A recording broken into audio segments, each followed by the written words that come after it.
اس سے بڑا کیا عذاب ہوگا کہ آنکھوں پہ پردے آ جائیں, اس سے بڑا کیا عذاب ہوگا کہ دلوں پہ مہر لگ جائے. اور قرآن پاک میں نا ایک سیکشن ہے جس کو مخاصمہ کہتے ہیں, جس میں وہ سارے معاملات جو درپیش تھے, انبیاء کو مسائل درپیش تھے, لوگوں کے ساتھ جھگڑے, تنازع, ڈائلاگ, گفتگو, یہ چیپٹرز پچھلی قوموں کے تھے. قرآن پاک آیا ہے آقا علیہ السلام کے وقت کمپلیٹ ہوا ہے. آقا علیہ السلام نے جس وقت دین کی تکمیل کی, آخری سورہ نازل ہوئی ہے, آخری آیات بھی غدیر خم کے ٹائم پہ نازل ہو رہی ہیں.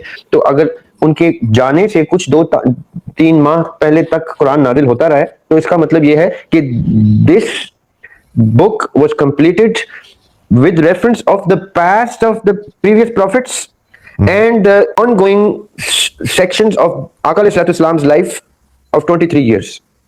اب قرآن پاک کے بعد بھی مسلمان ہیں, قرآن پاک کے بعد بھی فیملی آف دا پروفٹ ہے, اور اصحاب ہیں, اور خلفائے راشدین ہیں, اور ان کی زندگیاں ہیں, اور سارا کچھ.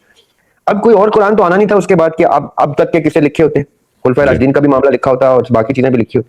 قرآن کا مقدمہ لوگوں کو اس طرح سے ڈسکس کرنا نہیں ہے, دین کے نفاذ اس کا مقدمہ ہے.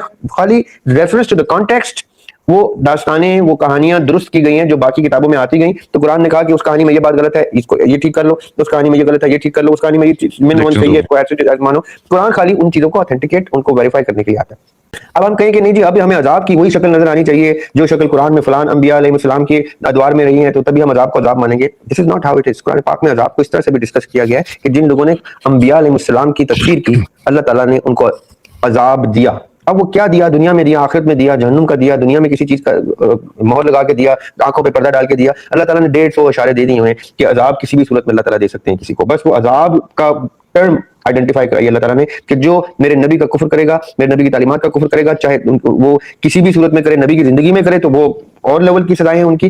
کتنے ہی لوگوں نے انبیاء علیہ السلام سے, آقا علیہ السلام سے جنگیں کی. کیا کوئی آسمان سے کوئی بجلیاں گر جاتی تھیں ان کے اوپر؟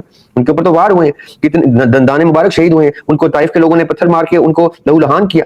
یعنی کیا ان کے اوپر آسمان سے یہ آپ کی بات بالکل ٹھیک ہے. آپ باسط بھائی نبی علیہ السلام کی زندگی میں بھی عذاب, میں آپ کو بتا رہا ہوں, طائف کی وادی پہ کوئی عذاب تھوڑی آیا تھا. شعیب ابی طالب نے جب محصور کر دیا ہمارے پورے فیملی آف دا پروفٹ کو, تو کوئی عذاب تو نہیں آیا تھا. تو جنگ احد میں کوئی عذاب تو نہیں آیا تھا, بدر میں عذاب تھوڑی آیا تھا, خیبر میں, تبوک میں, فتح مکہ میں عذاب تھوڑی آئے تھے. ان کو اپنے ہاتھوں سے لڑنا پڑا تھا, سب لوگوں کو جنگیں کرنی پڑی اور برداشت کرنا پڑا تھا. نبی کی زندگی میں بھی کسی قوم پہ عذاب ہے, یہ بھی کوئی ضروری نہیں ہے. اور عذاب کی شکل یہ کیا تھوڑا عذاب ہے کہ ان کے سامنے, ان کی آنکھوں کے سامنے رحمت للعالمین موجود ہے, اور وہ نعوذ باللہ استغفر اللہ پتھر مار رہے ہیں. اس سے بڑا کیا عذاب ہوگا کہ آنکھوں پہ پردے آ جائیں؟ اس سے بڑا کیا عذاب ہوگا کہ دلوں پہ مہر لگ جائے, اور ان کے سامنے نبی آیتیں قرآن کی پڑھ پڑھ کے سنا رہے ہیں, اور وہ کہہ رہے ہیں ہم نہیں مانتے, نعوذ باللہ استغفر اللہ. یہ بھی ایک عذاب کی شکل ہوتی ہے. قرآن میں اس کو بھی عذاب کی صورت میں بیان کیا گیا ہے کہ جب تم میرے نبی کی تکفیر کرتے ہو تو تم عذاب زدگان میں ہو, تب کر رہے ہو. اس کا مطلب یہ ہرگز نہیں کہ عذاب کا مطلب ہے کہ ان کو کوئی کوڑ ہی ہوگی, ان کو کوئی طاعون ہی ہوگی, کوئی پلیگ ہی ہوگی. ان کو بالکل ہیلدی ہو کے بھی نبی کے بچوں کو جب نیزوں پہ چڑھا رہے ہیں, تو اس سے کم عذاب ہے کہ ان کو یہ نہیں نظر آ رہا کہ نبی کے بچوں کو مار رہے ہوں.